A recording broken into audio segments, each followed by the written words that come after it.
So we can see real estate go up, and a lot of people think real estate like is a massive bubble.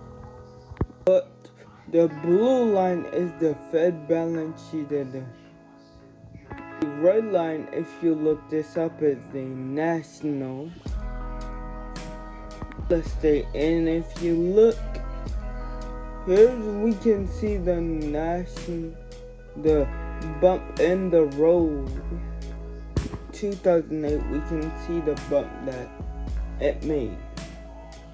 At the top, we can see home prices is nowhere near that, where the money supply is right now. We can see what is pushing up at that time. Gold and Bitcoin is also similar.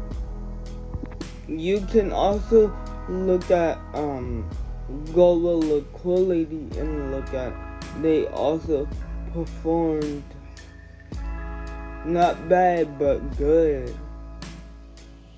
You also can see they overperformed over time to time. As the denominator goes up, the top number goes up as well. Assets are more sensitive, so like Bitcoin. So if y'all go look at it, y'all can see Bitcoin has an 83 correlation with the global liquidity. Hit XPX with a 81.2. Look this up. Gold has a 61%. LT treasuries have a 44%. So forth will take us back to the global chart, the way it spikes. 80% correlation, not correlated, and it's outperforming. That's what we want. Correlated a lot of the time, but when it's not, it's outperforming. And two, in the money supply, we see about 1.37 increase in Bitcoin. Back in October, the US has added $3 billion, 387 to be exact, $3 billion. Just 5 days. So this is the rate that we're at. It will be increasing more rapidly. We're looking at just doubling in 8 years. Different ways that we can speculate or see where this goes, yeah. Like you can look up the log and you can see it's going diagonal. Coin ain't going. Well, you're probably saying, how does it work? I'm gonna tell you right now. You can actually look at the relationship of Bitcoin and gold. You can see how those move based off liquidity. And we also can look at gold as a substitute. Of course, gold been around 5 dozen years. There's a lot of history to see. It correlates with the money supply. We can also look at the power law. Relationship between gold and global liquidity. We're gonna look at gold and Bitcoin. We look at gold and liquidity so we can see how its traditional monetary hedges working, global liquidity increasing. But we can see if we forecast them 2 ways out. We can see in 8 years that will be about 2032. It should be like about $5,000 an ounce. Bitcoin would be at 1.5 million for Bitcoin. However, the knowledge that I'm telling y'all is like, however, we can't tell if that's like accurate yet. But I think it's a better way to look at that. And maybe that 1.5 million number might be small. See, Bitcoin isn't just a monetary head. Matter of fact, gold isn't just a monetary head. Gold used to be money, but today most people don't use gold as a monetary head. Today we use stocks, we use Tesla, Apple. We use Google, we use real estate. We use a lot of things to store our wealth and not gold. Most of the people don't buy gold. Some people do. Gold bugs do that, buy gold. They're greedy for gold. So most banks are buying gold, but it's not really being, it's not being used the way it used to be used now.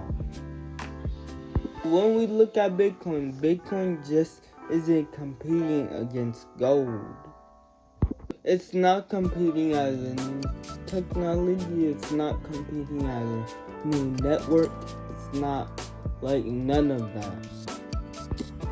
Bitcoin is competing with value assets.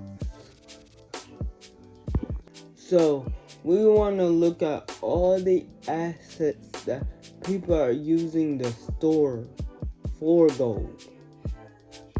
See, we can see gold sits at $6 trillion.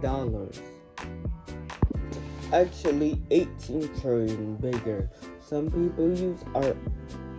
Some people use cars, 16 trillion. And some people use equity, 15 trillion. But real estate is the biggest one. 330 trillion. Bonds, 300 trillion in money. A lot of people save money. Like, if they got a good head on their shoulders, a lot of people save money. So,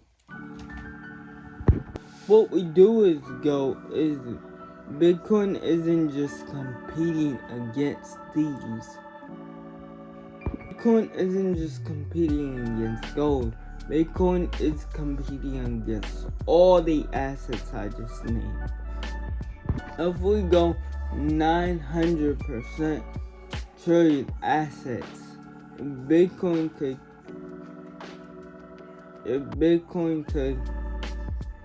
take 45 trillion of that. It would be a 45 times return from where we at right now. Put Bitcoin at $2 to $3 million.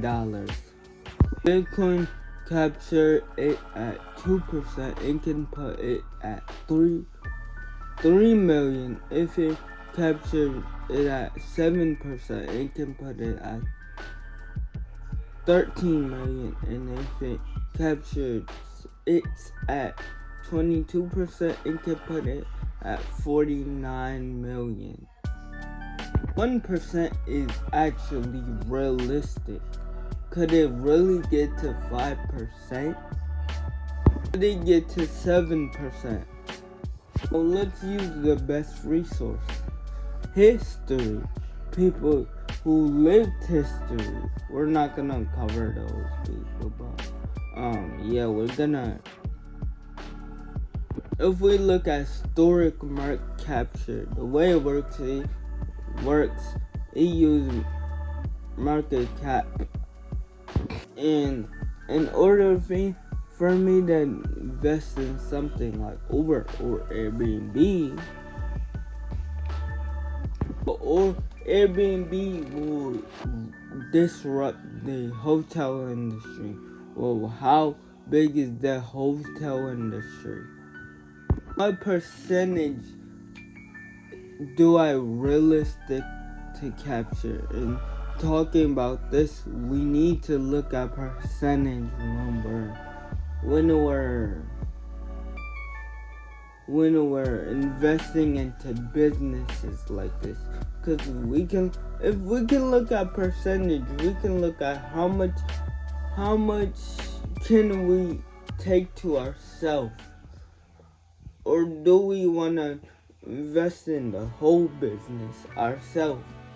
Because we could do that. We could invest in the whole business ourselves. We could just say forget it.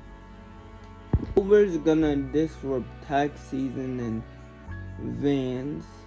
That's another thing, how we come up with the valuation. Now if we look at Uber and Airbnb as real example, Uber launched in 2010. By 2019 it has captured